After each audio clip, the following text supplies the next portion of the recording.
"You shouldn't be seeing me," Marn Threxil murmured, snapping the stabilizer latch on his left boot as the scout ship's undercarriage split open with a hiss.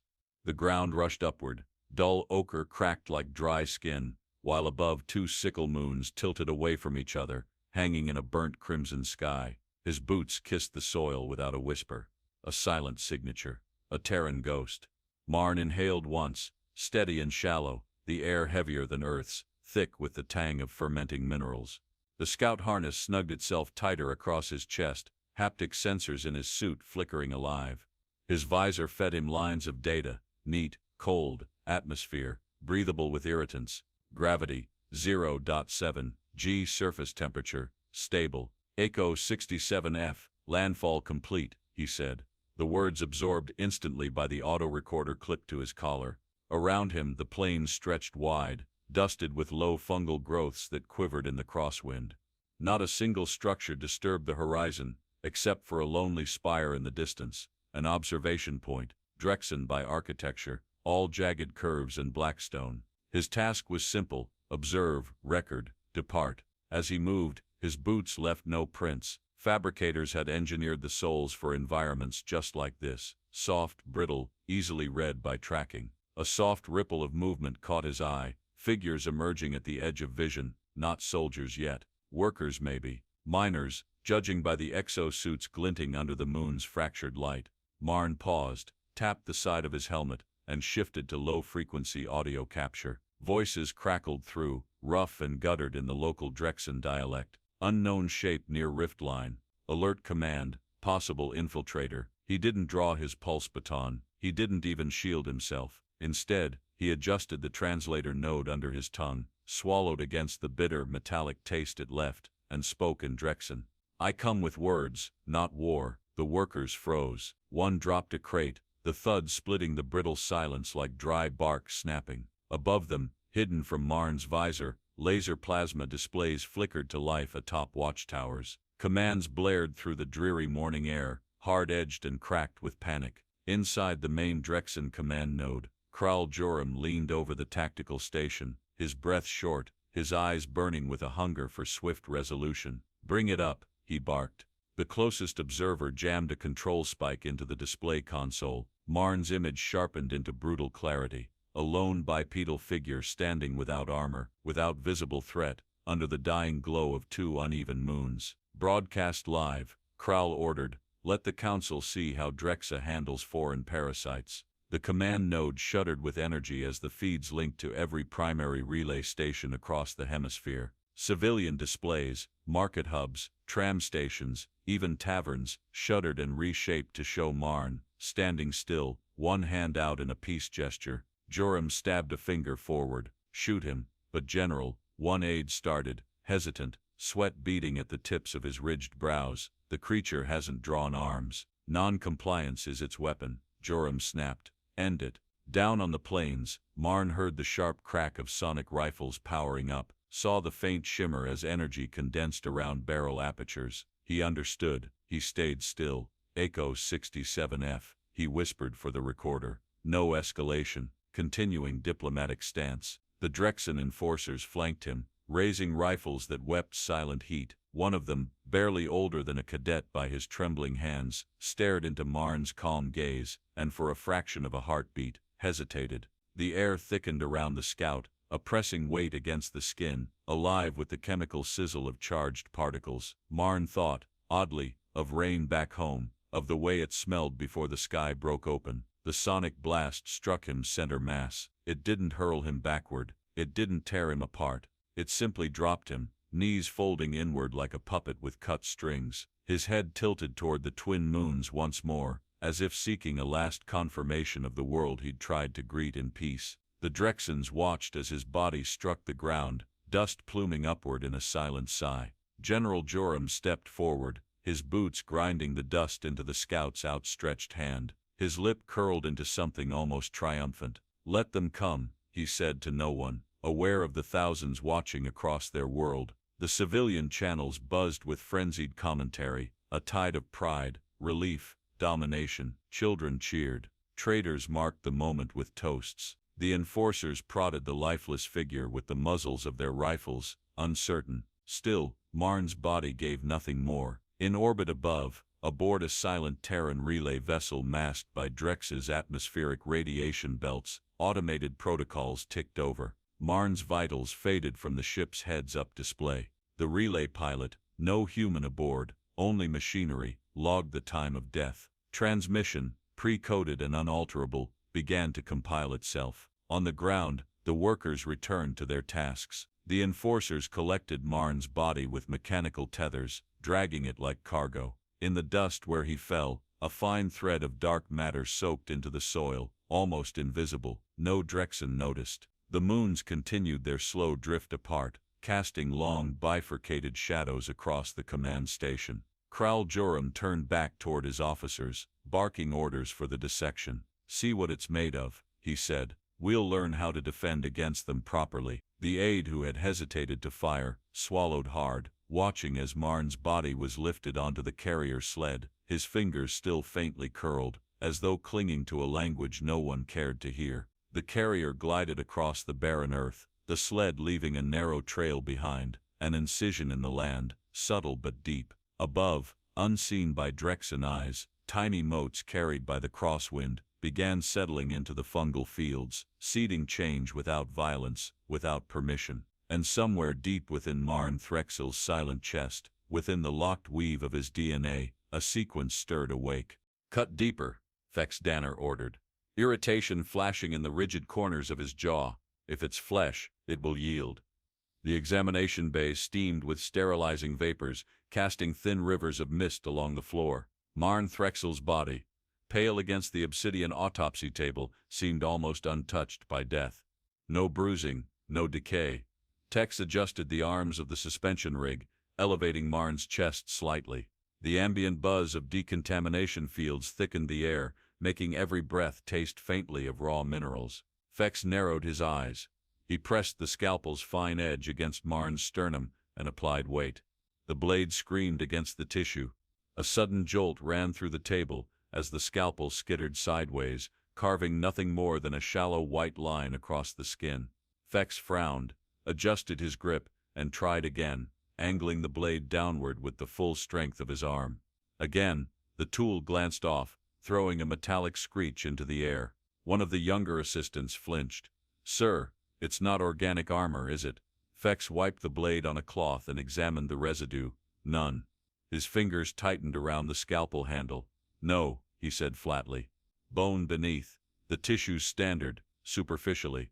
He tapped the heads-up display mounted above the table. The image of Marn's internal structure, rendered in sickly green and black, pulsed into view. Ribs that should have appeared pale and porous, instead glowed dense and refracted light through the scanner's grid. Fex leaned closer, his breath misting the screen's corner. "Carbon hardened," he muttered, half to himself. "Living lattice." The assistant edged closer, curiosity outweighing fear. "That shouldn't exist without destabilizing the whole system." Fex didn't answer. His mind churned through possibilities faster than his tongue could shape them. He keyed a command into the plasma console, ordering deep tissue resonance mapping. Waves of blue light washed over Marn's chest, each pass digging deeper, peeling away the illusion of normal anatomy. The internal organs gleamed with eerie symmetry, as if the scout had been sculpted rather than born. A warning flare blinked red at the bottom of the screen. "Foreign data pattern detected. Analyze." Fex's mouth curled into something that might have been a smile on a worse day. "Do it." The scanner fought to parse the incoming information. Numbers and letters collapsed into unreadable glyphs. The display stuttered, then resolved into a twisting helix. Except, it wasn't a helix. The structure before them resembled a chain coiled back on itself, folding into mirrored segments that shimmered with impossible refractions. One of the side techs leaned in, eyebrows climbing. "Mirror-lattice signaling." Fex nodded once, slow and grim, self-reflective architecture. Any attempt to sequence it traditionally would. He stopped. The display cracked. Thin spiderwebs of distortion radiated across the plasma layer before the feed blinked to black. He exhaled, the air thick with sterilizer fumes, and something subtler, an itching wrongness he couldn't name. "Set up an isolator cell," Fex ordered. "We need hard samples." Tex scurried to obey, unfolding an isolation dome over the scout's torso. Mechanical arms clicked and whirred, snapping new instruments into place, needle-thin extractors, thermal stabilizers, resonant shears. "Sir," the junior assistant spoke again, hesitation tugging at his words. "Shouldn't we request oversight?" Fex didn't turn from the body. "You think an unknown organism simply dies in our grasp and we sit waiting for permission? No, extract, now." The first probe pierced the skin near Marn's clavicle. For a heartbeat, the table seemed to tremble, not violently, but subtly, as if shifting to acknowledge the intrusion. Data flooded the secondary monitors, shrill bursts of energy readings, and molecular density charts. Fex watched, jaw tightening. The harvested tissue, once detached, shivered on the collection tray. The motion wasn't residual kinetic energy. It writhed, subtly folding into itself, rejecting every attempt the equipment made to stabilize it. "Burn stabilization fields to maximum," Fex snapped. The extractor array glowed a dull red. Still, the tissue curled tighter, splitting into finer and finer threads, until it dissolved into nothingness. "Contain it," Fex began, but it was too late. A filament of ash, so fine it seemed almost imaginary, drifted upward from the tray, caught by unseen currents in the room. The techs froze, staring. Fex moved first, slamming the emergency seal protocol. The isolation dome snapped shut with a sharp magnetic crack. The ambient vapor systems roared to life, blasting streams of neutralizer mist into the chamber. The ash simply vanished. On the main heads-up display, warning sigils flashed in orange and crimson. Data corruption in primary biosample, extraction failure, structural rejection pattern detected. The young tech swallowed hard. "Sir, we didn't extract anything. It unmade itself." Fex stared at Marn's corpse, still intact, still impossibly unchanged, then flicked a glance at the lab's atmospheric monitors. No breach detected, no hazard alarms, yet the unease gnawed at the edges of his mind, sharp and insistent. He keyed into the communications line, linking directly to command node. The laser plasma display crackled for a moment, before resolving into General Krall Jorum's heavy-set scowl. "Report," Krall barked. "We've encountered," Fex chose his words carefully, "anomalous tissue resilience. Extraction unsuccessful." Krall's nostrils flared. "Try harder." Fex muted the line for a breath, turned to his team. "Prepare for marrow extraction. Target the rib lattice." The techs hesitated for a moment, as if feeling a warning vibrating in the marrow of their own bones. Still, they obeyed. The sonic blade whined as it activated, its tip glowing in shimmering orange. Fex guided it downward toward the dense rib cage. The moment the blade kissed the hardened bone, the lights in the autopsy bay flickered. Not power failure. Something deeper, like the room itself, flinched. Fex pressed harder. The blade sputtered, dulled, collapsed into cold silence. He stepped back, face tight. "Nothing cuts this." The junior assistant spoke again, voice dry as parchment. "Maybe it's not meant to." Fex opened his mouth to retort, but found no words. Above them, on the far wall, the captured scan of Marn's DNA structure rotated silently, folding and refolding into impossible geometries. No one touched it. No one dared. Marn's body lay untouched on the table, the faintest curl of something unknown flickering just beneath his skin. A defense, perhaps, or something worse. Without command, without movement, without weaponry, the scout remained inviolable, waiting.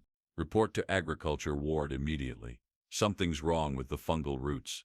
The transmission snapped through the comlink, sharp as a cracked whip. Fex Danner jerked his head up from the failed marrow extraction logs, the stale air of the examination bay clawing at his throat. He pulled off his gloves, still stained with the faint residue of whatever resisted their instruments, and stalked out of the chamber. Outside, Drexxa-IV's twin moons slumped low in the morning sky, sickly halos leaking around their edges. The wind shifted uneasily across the fungal fields, dragging with it a scent that twisted expectations, thick, musty, and sour, like overripe fruit fermenting beneath stagnant water. Fex marched across the cracked soil, boots leaving shallow impressions. Workers clustered near the fungal rows, their faces drawn tight with confusion. A technician waved him over, shaking a tablet in the air. "See for yourself, sir. The crops aren't responding." Fex snatched the device, scrolling through the agricultural diagnostics. Nutrient delivery systems, nominal. Hydration cycles, complete. Sunlight exposure, adequate. Yet every vine, every pod, hung limp, their outer layers blackened and split, weeping thin, translucent sap that hardened into brittle flakes on contact with the air. He squatted beside one of the fungal roots, running a gloved finger along its twisted surface. The skin peeled away with a dry sigh, revealing veins beneath that pulsed once, then shriveled into dust. No blight signatures, Fex asked without looking up. None recorded, the technician said, voice trembling despite the heat baking the field. No infestation markers, no toxins. Fex rose slowly, surveying the fields. From horizon to horizon, the fungal harvests, lifeblood of Drexxa-IV's bioeconomy, died in rows, a slow tide of surrender. Behind him, a low cough rattled in the throat of one of the security enforcers. Fex turned in time to see the soldier stagger, his knees buckling inward like folding canvas. The man gripped his rifle, knuckles bleaching, as tremors ran down his arms. "Medic," Fex barked. Others rushed forward, lifting the enforcer's body, light too light, as if the tremor had hollowed him from within. His armor plates shifted awkwardly against his frame, unable to fit properly. One of the field doctors peeled back a gauntlet. The soldier's wrist was misshapen, bones subtly warped, veins running in unfamiliar patterns under pale, bruised skin. No external wounds, no infection rash, just a slow betrayal of the body's own structure. Fex stepped back, stomach churning. "This isn't disease," he said under his breath. "It's something deeper." The heads-up displays mounted at the field posts blinked alive, broadcasting emergency health reports. Infants born overnight in the southern provinces showed accelerated degeneration, chromosomal collapses so severe that within hours, soft tissues dissolved into formless masses. No genetic disorder on record could explain it. Fex wiped a hand across his face, sweat dragging dust into the creases of his skin. He looked toward the command spire in the distance, its dark form now strangely blurred at the edges, like a painting left in the rain. "What's the common factor?" he demanded. The agricultural technician swallowed hard. "Exposure to the rift plains. The area where we found it, Marn Threxil's body." A cold ache settled between Fex's shoulders, heavier than any weapon's weight. He opened a private line to the central genetic labs, eyes scanning the failing fungal fields. "Pull all genomic stability readings from the rift sector, and overlay them against biological data from the specimen." There was a pause too long, then a static-laced response. "Sir, samples taken from the field today show unrecognizable gene sequences. Non-invasive, not mutagenic either. They just erase normal structures." Fex clenched his fists. The field around him seemed to warp, air thickening, colors leaching subtly from the land. Farmers moved with sluggish dread, heads bent low, whispering prayers to soil gods that would not answer. He cut the channel and turned toward the medevac teams arriving in battered skimmers, their engines rasping under the strain of unexpected summons. "Quarantine everything south of the rift line," he ordered. "No one moves crops, no one moves livestock, and the children," a medic asked quietly, arms full of an unmoving bundle wrapped in gray cloth. Fex hesitated. The child's face peeking from the folds was disturbingly still. Hollow eyes stared sightlessly at the cloud-streaked sky, mouth slightly parted, as if trying to voice something forgotten. "Record the data," Fex said, voice scraping low, "then incinerate." A murmur of protest rippled among the medical staff, but no one openly disobeyed. Fear welded their wills shut tighter than orders. In the distance, thunder rumbled, not from weather, but from shifting ground where fungal root systems collapsed inward, leaving puckered scars in the soil. At the genetics command post, Director Yulf Varick paced before the main laser plasma display, each new report more fractured than the last. Maps of Drexxa-IV, lit up with slow-spreading discolorations, zones where life twisted out of recognizable form. "Environmental destabilization, without biological agents," he muttered, teeth grinding. One of his aides, younger, desperate, clutched a diagnostic slab. "Sir, if this spreads to the core vaults, it won't," Varick snapped. But he said it too quickly. Because somewhere deep in the genetic memory of the Drexans, even if they didn't know the words, Something old and primal recognized the pattern. It wasn't infection, it was refusal. The soil itself, seeded by something they couldn't see or fight, whispered against their flesh, turning their harvests to ash, their children into breathless statues. Fex left the dying fields as dusk bled across the landscape. The twin moons rose again, casting broken shadows over the land. Shapes that had once been fields of life, now hunched like corpses under the skeletal outlines of their own failed roots. He paused, hand resting lightly on the grip of his sidearm, a meaningless gesture. No weapon could cauterize this kind of wound. In the distance, the fungal groves shivered once, a final breath, and lay still. "Seal the academies," Yalth Varric barked into the transmitter, his voice cracking against the rising tide of static. "No gatherings. No public assemblies.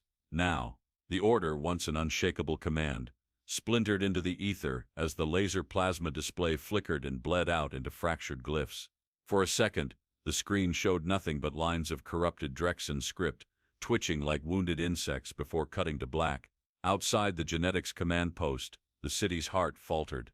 Children's laughter, once a constant chorus threading through the crowded terraces, had fallen eerily silent. Instead, educators herded confused clusters of students out of learning halls, speaking in slow, broken words. A boy clutched a learning tablet, tears slipping down his cheeks as he struggled to recognize the symbols printed on the screen.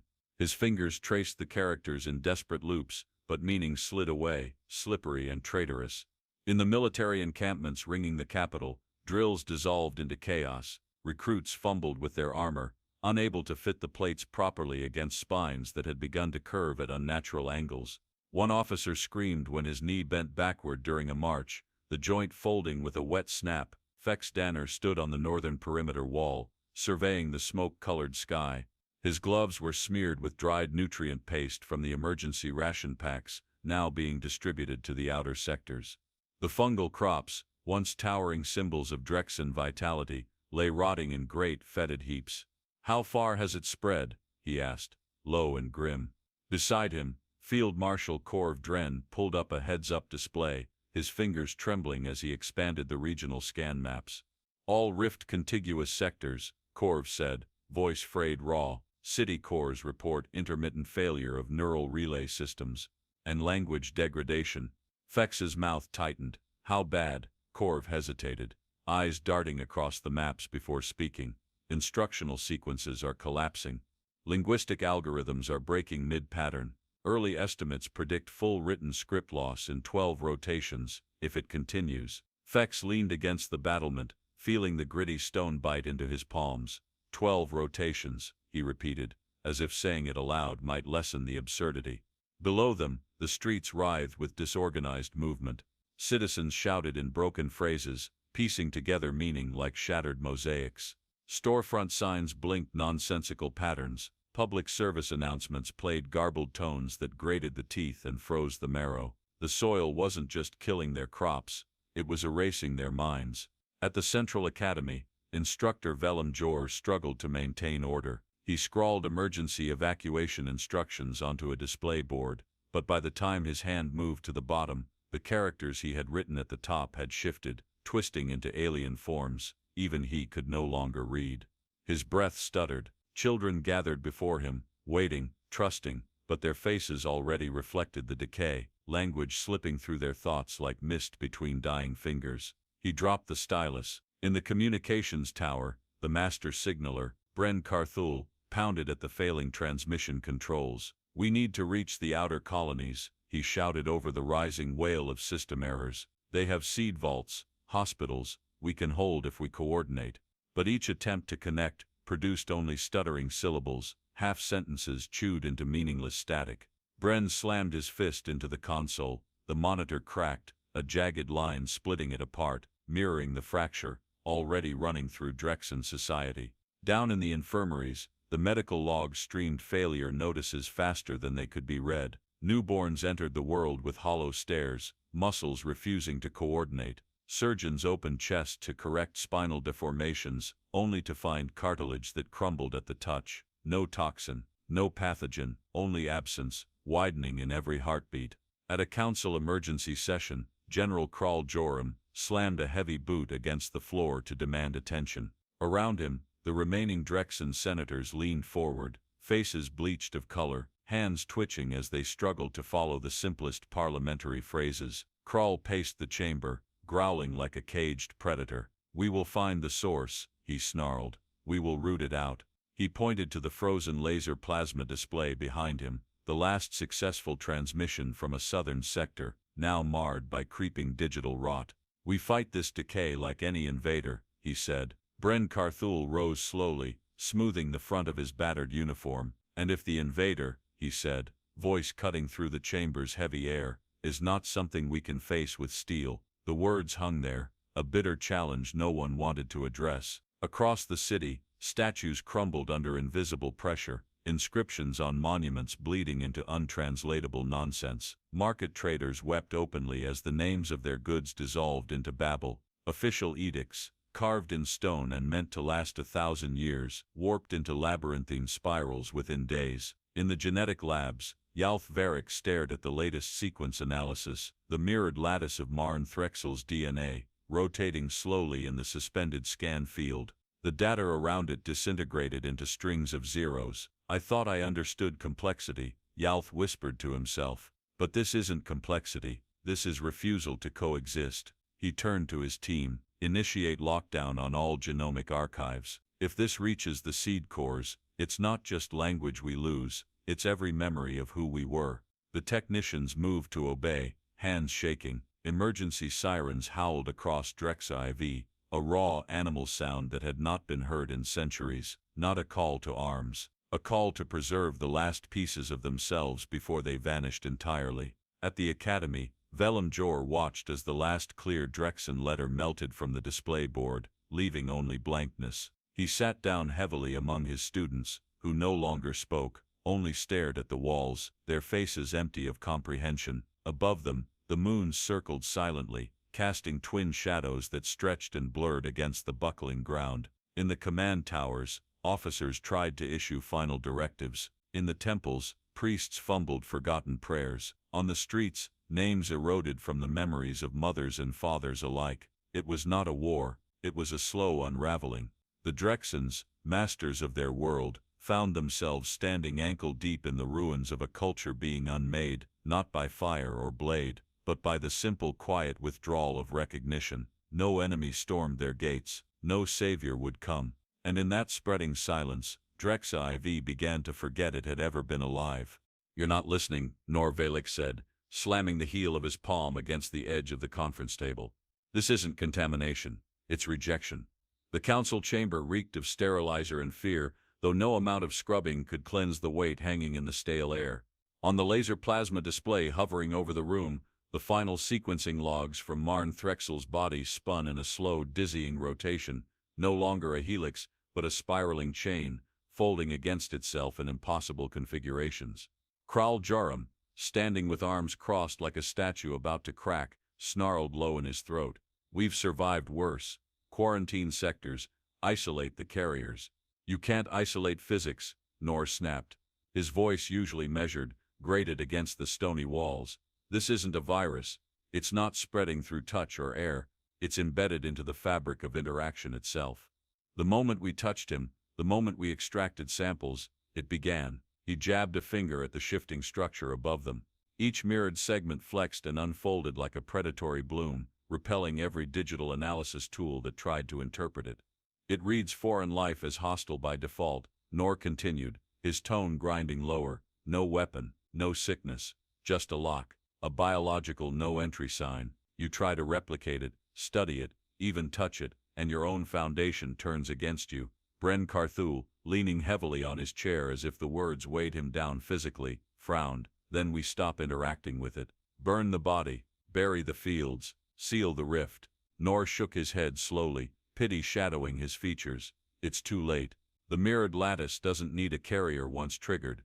It's a signal reflected back into every organic system it encounters, like light striking a prism, except this prism unravels whatever looks at it." He turned toward the room's heads-up display, calling up a live feed from the southern research colonies. The screen bled static before resolving into a scene of slow-motion ruin. Researchers staggering through labs where equipment collapsed into dust, data crystals corrupted into shapeless globs, language decaying from their own mouths as they tried to record their findings. A woman, barely able to hold her recording device steady, spoke 3 syllables before her tongue seized mid-sound.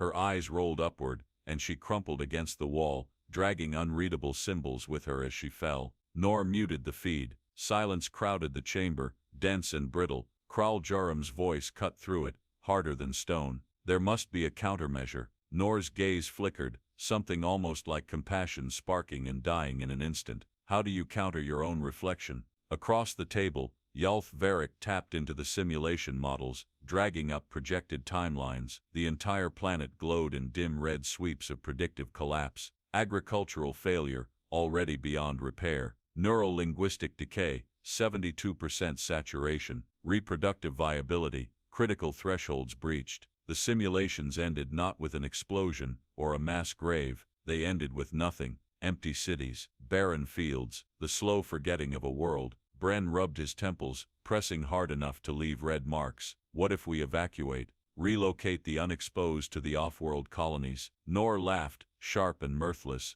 Do you understand what this lattice does? It's not about killing Drexxa-IV, it's about Drexans. It invalidates biological patterns wherever they attempt to be themselves. You could lift every survivor into orbit and watch them die anyway. It's coded at the cellular level. It follows identity, not location. Yalth Varric flicked the display to a gene divergence model. Strands of Drexan DNA tangled into themselves, fraying apart with each attempt to correct them. Identity fracture, he murmured. Kral pounded the table hard enough to shake loose a stack of crumbling emergency edicts. We are not some backwater spawn race. We adapt, we evolve. Nor met his gaze without blinking. Evolution takes time, Commander. This doesn't give you centuries, it gives you days. He keyed in a final sequence, bringing up the fractured DNA model alongside a Drexan mirror core scan. The mirrored lattice glinted mockingly in the light, folding and unfolding infinitely, denying any assimilation.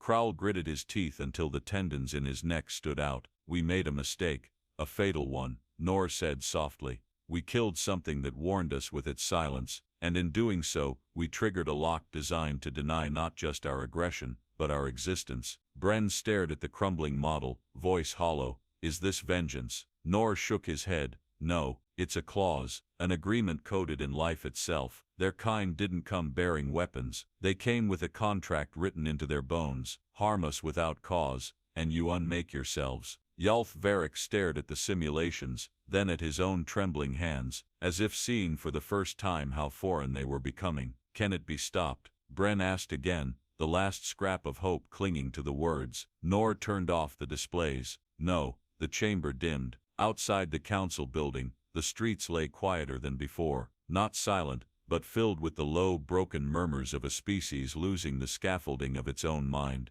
The language of Drexxa shifted underfoot, signs changing to blank stone, archives collapsing into formless glossaries. Even memories grew thin, threads slipping between grasping fingers. Kral Jarum stood, straightening his uniform with jerky motions. Then we die fighting, he muttered. Against what? Bren said bitterly. A reflection. Kral's lips twisted into a grimace, but he said nothing more. He stormed from the chamber, leaving the others to sit in the growing dark. Nor remained, staring into the dead screens, his heart hammering against the cage of his ribs, not out of fear, out of a cold, brutal understanding. They had been given a warning stitched into living code, and they had answered it with violence. The lock had turned. Now Drexxa-IV would vanish, not in fire, not in battle, but by being forgotten, first by their own bones, then by the universe they no longer had the right to inhabit. No songs would mark their passing, only a ripple in the soil where once there had been a world. Send the call, Senator Bren Carthul said, voice raw against the crumbling acoustics of the council hall. The chamber, once designed to amplify clarity, now swallowed sound into its sagging walls. Panels hung askew. The once proud banners of Drexxa sagged like forgotten skins.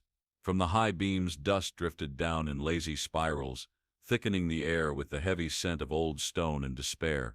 Around Bren, the surviving councilors shifted uneasily. Half the seats were empty, their occupants either vanished into madness or dead by quieter failures. The remainder stared at Bren with suspicion, some with loathing, a few with exhausted indifference. Kral Jurem, still in full command regalia, despite the broken lines of his armor, rose stiffly from his chair. "And what will begging achieve?" he spat. "We show weakness, we sign our death writ." Bren faced him squarely. "We're already dying. The soil, the seed, the thought itself, gone. If there's a thread left to pull, even one, we have a duty to grasp it." The heads-up display suspended above the dais flickered. Lines of broken text danced across it, looping and fraying, as if the language itself struggled to hold meaning. Counselor Vorn Telic bared his teeth in a grimace. "You assume they'll answer. You assume they'll show mercy." Bren's gaze hardened. "Assumption is all we have left." He turned toward the primary console, brushing aside a layer of fine dust coating its surface. His fingers hesitated over the input pad. Each character he keyed in twisted slightly under his touch, but the ancient code still obeyed, however reluctantly. The emergency diplomatic channel crackled into existence. A shudder ran through the hall. The transmission beam, a solid column of violet light, lanced into the upper atmosphere, seeking out Earth's beacons with a desperation almost visible. Bren spoke into the channel, his words careful, deliberate. "This is Senator Bren Carthel of Drexxa-IV. To the Terran Accord, or to any entity therein, we acknowledge grievous error. Our hand acted in fear, not malice. We seek parley, assistance, instruction for redress." He released the transmitter. The message carried on, spinning into space. The chamber held its breath. Minutes passed. Dust continued to fall. Counselor Vorn snorted. Empty sky. Kral paced, boots dragging faint scars into the marble floor. "They hear. They choose silence." Bren ignored them. His heart hammered against his ribs, each beat a muted drum of shrinking hope. His eyes flicked to the display, searching for any return pulse, an acknowledgement, a rebuke, even a refusal. Nothing, not even a failure message. The silence returned, heavier now, thick enough to push the breath from their lungs. Counselor Fen Marek shifted in his seat, the fabric of his cloak whispering against the worn stone. Perhaps this was their answer, a defense written so deep into their blood that it needs no further speech. Bren sagged back against the console. He felt old suddenly, brittle around the edges, like the parchments curling in the abandoned archives below. Around him, arguments ignited. Kral slammed his fist against the table. "We fortify the vaults, seal the knowledge cores. We endure, if not in body, then in record." Record, Vorn sneered. Of what? A language no longer understood, histories that crumble the moment they're read. Across the hall, one of the plasma sconces failed, plunging a quarter of the chamber into sickly shadow. A low groan echoed from the building's deeper foundations, a sound of slow collapse. Bren straightened, voice steady, despite the ruins around him. "We must try again." Kral whipped around. "No, we waste no more energy on silent stars." He stalked toward the exit, each step a loud challenge against Bren's stillness. Others followed, one by one. The council fractured. Factions peeled away, some muttering of defense, others planning desperate survival colonies, a few simply walking out with no destination. Bren remained. He reactivated the diplomatic beacon, setting it to loop the message every hour. He watched the transmission beam pulse into the dim sky, over and over, a heartbeat refusing to acknowledge its own fading. Hours later, Bren sat alone in the council chair, eyes closed against the dizziness that came with the slow erasure of language from his mind.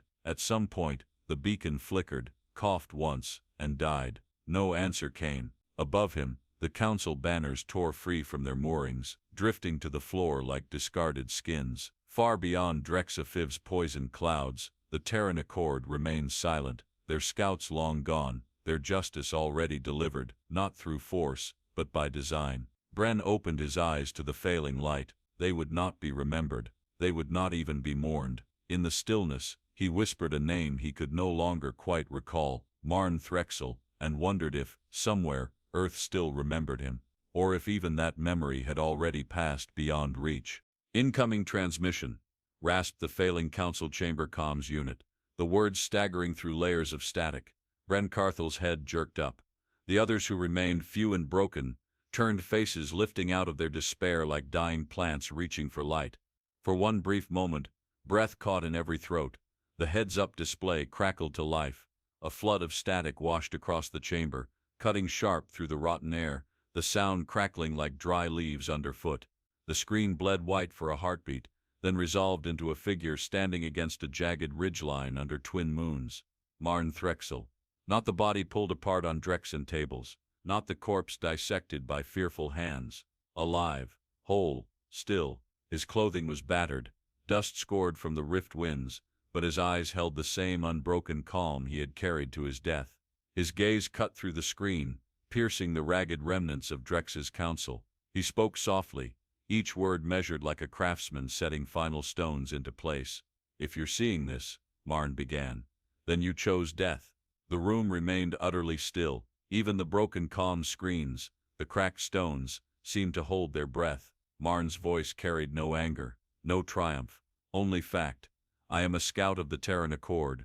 I came under diplomatic silence. No weapons, no shields, no threats." The static licked at the corners of the image, whispering against the council's ears like distant waves. "You killed a peaceful observer," Marn continued, "and with that act you triggered a system designed not to retaliate, but to quarantine."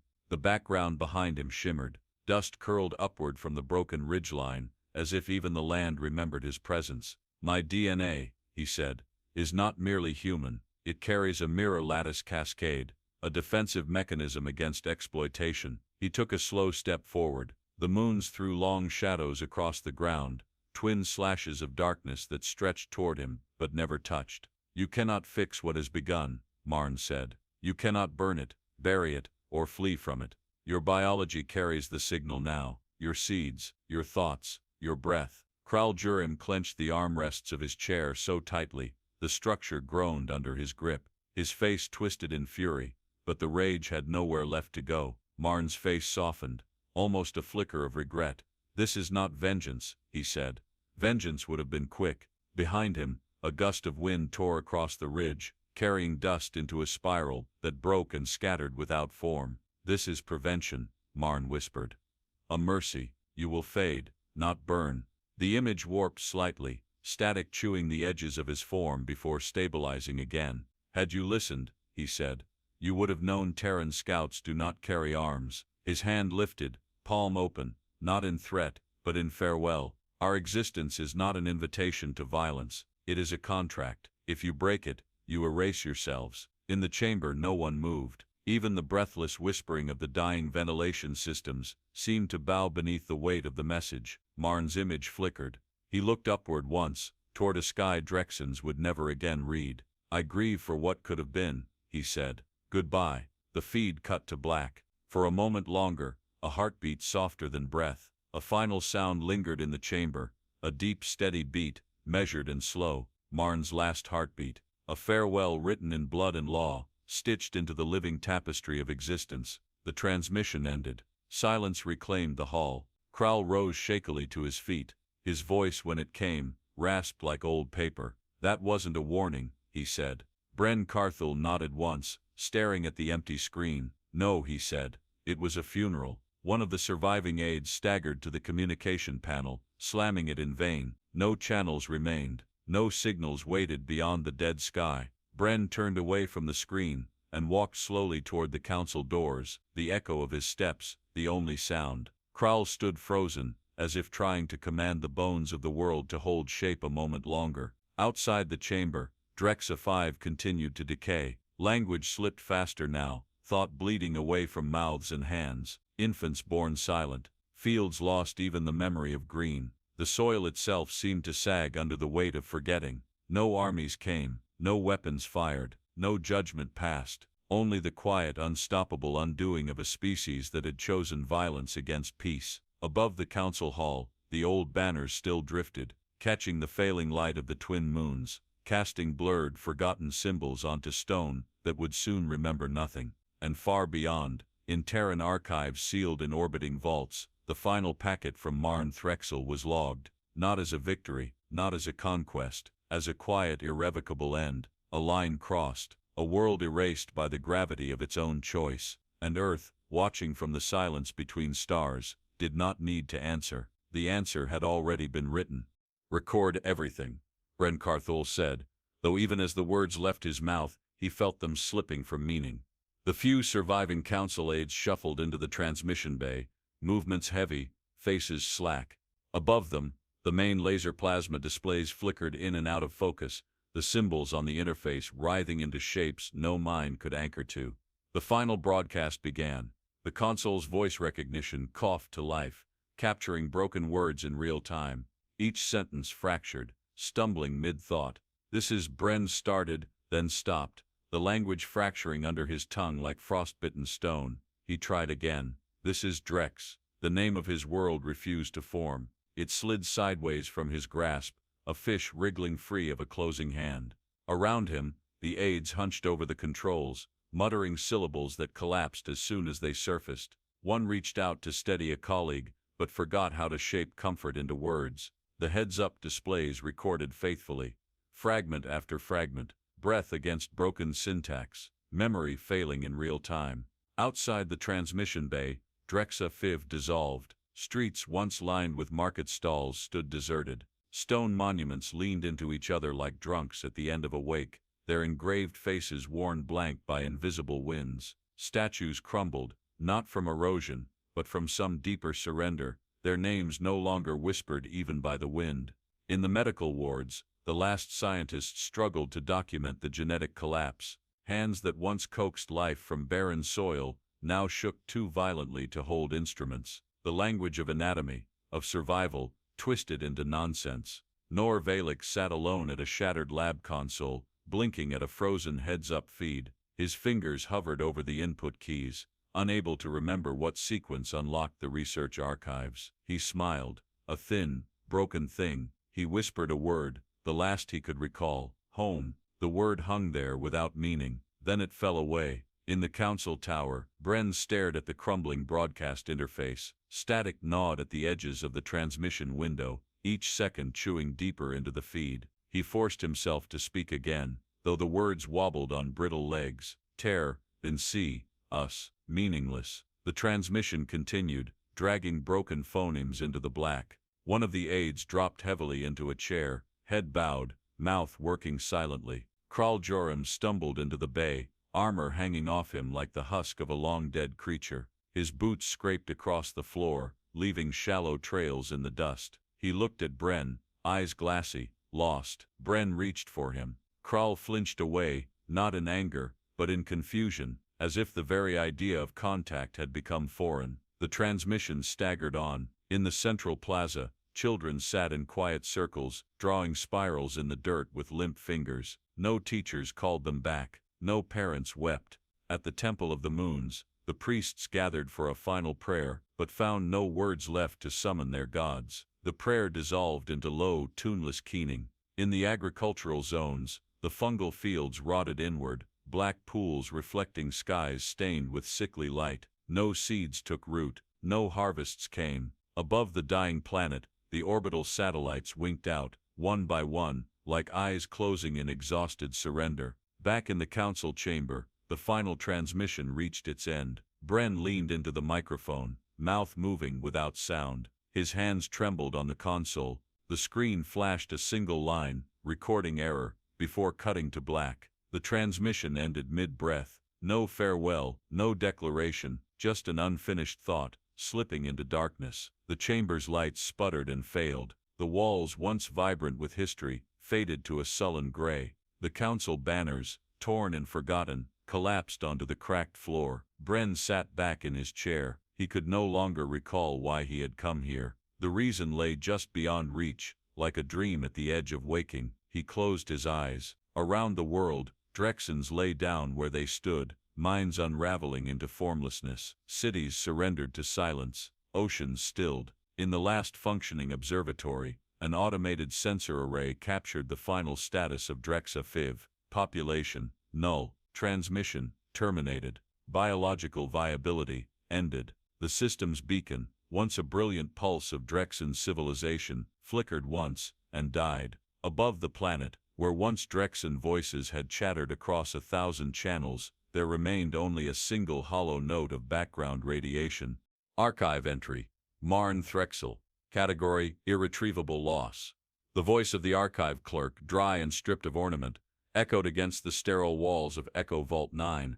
Dren Volmir watched through the observation glass as Marn's body, sealed within a luminescent cryocapsule, descended into the core vault. The chamber, engineered to endure until suns guttered out, hummed softly with containment fields.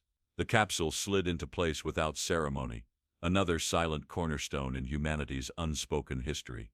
Behind Dren, Yor Selnik finalized the entry on the heads-up display, fingers moving with the slow certainty of ritual. "No honors requested," Yor said, eyes lingering on the empty commendation grid beside Marn's file. Dren nodded. "Spindle frame protocols forbid public recognition. The scout chooses silence, or he chooses nothing." Yor leaned back, the chair creaking under him. He chose silence. Dren exhaled through his nose, a breath sharp with memory, and they chose their ending. He tapped a control, bringing up the final encoded report from Drexxa-IV. A scan of a dead world, its structures bowed and empty, its fields nothing more than gray desolation under fractured light. No signals, no life signatures, just the slow cooling of a planet that once dreamed itself immortal. The room around them remained cool and dry, the faint scent of ionized air clinging to the composite panels. No grand banners hung here, no statues stood in frozen salutes, only rows upon rows of archived loss, stacked like forgotten prayers. "Spindle frame assessment," Yor asked. Dren folded his arms, weighing the words with care. "Success, full containment, no external contamination, no diplomatic compromise." Yor tilted his head slightly. "And no retaliation, no need," Dren replied. His voice carried no triumph, only a steady finality. "Retaliation is messy, loud. Spindle frame was designed to be clean, self-correcting." He turned from the display, gaze falling once more on the capsule deep within the vault. "Marn Threxil wasn't a soldier," Dren said. "He was the line in the sand." Yor sat in silence, the weight of it pressing against his bones. He reached for the input terminal, fingers hesitating for just a breath before keying the final lock. The vault sealed with a low, resonant thrum. Archive status, complete. Outside the facility, Earth spun on, its cities vibrant with the lives Marn had been sent to safeguard. No sirens screamed into the night. No planetary councils dissolved in panic. No mothers clutched children against the fear of alien retaliation. Because no retaliation was needed, the galaxy would learn, not through battles or bloodshed, but through the long memory of absence. Marn's death had not sparked war, it had taught permanence. Yor pulled up the archival commentary field, the one meant for final observations. His cursor blinked against the empty box, waiting. He considered the words that would survive the erosion of time, the words that would outlive names, wars, civilizations. He typed slowly, each keystroke deliberate. "When peace is met with violence, let the silence speak louder than guns. Let the stars remember the ones who warned before they defended." He submitted the entry. No alarms sounded. No celebrations began. Just the quiet acknowledgement of a lesson written not in treaties, but in the fundamental structure of life itself. Dren rose from his seat, stretching the stiffness from his shoulders. "The others will come eventually," he said. Yor nodded. "They always do, and they'll ask what happened to Drexxa. They'll find a world with no scars, only silence." Dren smiled faintly, an expression more shadow than light. "That's enough." They left the chamber together, the door sealing behind them with a final hiss. No backward glances, no lingering words. In the silence of the deep vault, Marn Threxil slept. Above him, beyond Earth's shields and unspoken warnings, the galaxy spun onward. Somewhere, on distant worlds yet untouched by Terran boots, others planned, schemed, dreamed of conquest. They would be met not with fleets or fire. They would be met with men like Marn, men whose weapons lay not in their hands, but in the shape of their existence. DNA coded as covenant, memory encoded as deterrence, life itself standing as guardian. The Terran Accord did not boast of its strength. It did not parade its victories. It simply endured, and in the cold, relentless mathematics of survival, endurance was victory. The stars would remember that Earth spoke softly, but when struck, it answered not with rage, but with extinction wrapped in mercy. A promise carved so deep into the bone of reality that no empire, no council, no weapon could ever undo it. Where Drexxa once blazed its pride across the skies, there remained only an echo, not a cry, not a scream, just the hollow memory of a choice made too late. And in Earth's archives, beneath stone and time, Marn Threxil remained, the quiet, immovable line the galaxy would never cross again.